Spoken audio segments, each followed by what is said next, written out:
access them. I've got some multiple choice here, and I wanted you guys to have these also, so when you're coming back to them later on, you can test yourself. So here we've got which of the following is not a disadvantage of holding stock. Now this is one confusing thing they'll do. They'll give you like not a disadvantage.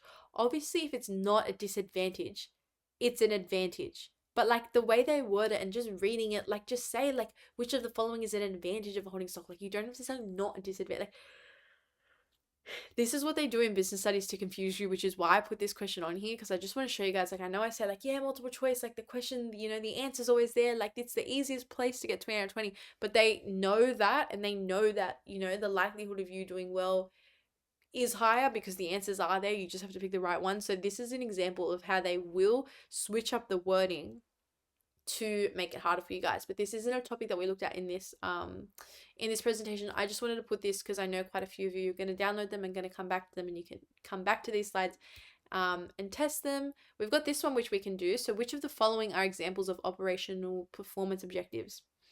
I'm going to give you guys some time, but this is an example, and last time I say it, of why you need to memorize the syllabus, because if you memorize the syllabus, you would know exactly what the answer was, because this is straight from the syllabus. But we went through this. Might be a bit hard because we went through 6, but see if you can get them. Well, the answer's here anyways. I'm saying see if you can get them as if it's not right on the paper. But hopefully you could go through that and you could recognize that we did look at flexibility, cost, and dependability. Variation, demand wasn't one, variety wasn't one, and visibility wasn't one. The others all are. So this is what they do to kind of trick you, which is why memorizing the syllabus is so important, because you'll know it word for word and you'll know, okay, like visibility, nope, that's not in the syllabus. Variety, nope, that's not in the syllabus. Variation, demand, nope, that's not in the syllabus. And you can quickly choose which one. We've got which strategies should an exporting business implement to increase profits and respond to an appreciating Australian dollar? So have a think about this one.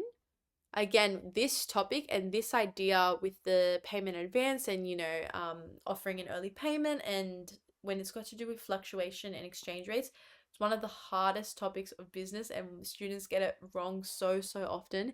So it's okay if this still doesn't make a lot of sense. I just wanted to introduce you guys to it because, again, in class, trust me, your teachers will go over it in really good detail, because it is definitely harder and it's not stuff that we're used to.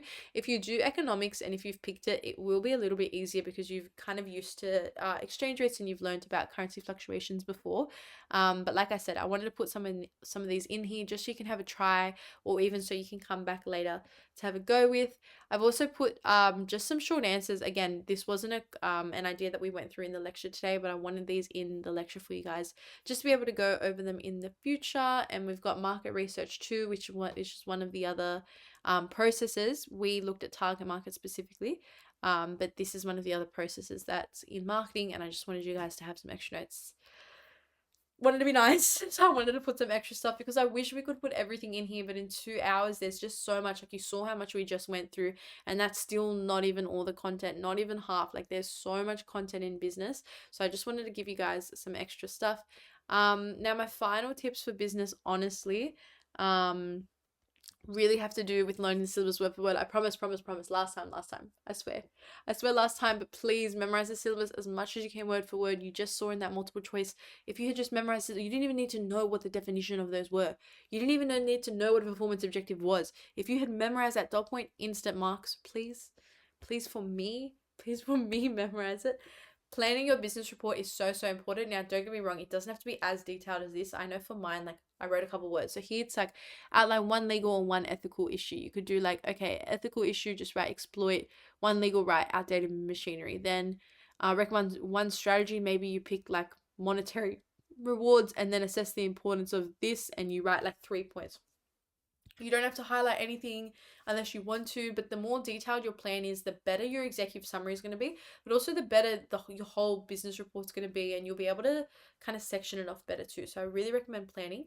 Please make multiple choice your biggest strength. Like I said, all the answers are there, and the more you practice it, the more familiar you'll get with different ways that they try to trick you.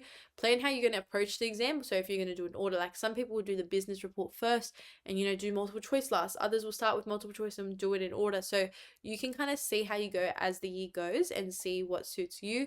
You can practice responding to the learn tos, which is what we all had in here. These are common questions that they're directly taken from. in the exam. And I really recommend just having 2 to 3 businesses for your case studies. I use McDonald's and Qantas, and make sure you use statistics when you're memorizing those two. So even if you did like Woolworths, for example, and we saw that 37.2% market share statistic, that looks so good in an answer and so good in a case study essay. So as you're going along, not every single fact has to be, oh, like case study has to be a statistic, but it's great.